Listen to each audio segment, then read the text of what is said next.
కేఎఫ్సీకి తమిళనాడులో ఒక షాక్ తగిలింది. దేశవ్యాప్తంగా ప్రపంచవ్యాప్తంగా ఉండేది కేఎఫ్సీ ఈ మధ్యన దేశవ్యాప్తంగా వాళ్ళు కనుక ఫ్రాంచైజీ ఇస్తే పరుగులు పెట్టి తీసుకోవడానికి బోల్డ్ అంతమంది సిద్ధంగా ఉన్నారు. అట్లాంటి కేఎఫ్సీకి సంబంధించి తమిళనాడులో ఎఫ్ఎస్ఎస్ఏఐ లైసెన్స్ రద్దు చేశారు. ఎందుకయ్యా అంటే కేఎఫ్సీకి సంబంధించినటువంటి తూత్కుడి సంబంధించినటువంటి బ్రాంచ్లో ఒక కీలకమైనటువంటి ఆరోపణ వచ్చింది. అక్కడ మెగ్నీషియం సిలికేట్ వాడారు.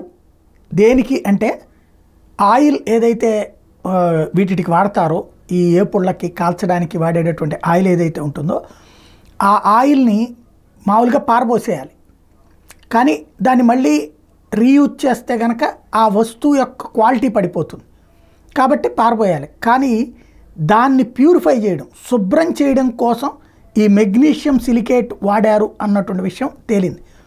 దాంతో ఇది అక్రమం అని చెప్పేసి ప్రస్తుతం నోటీసులు ఇచ్చారు. కేఎఫ్సీ ఏం సమాధానం చెప్తుందో చూడాలి.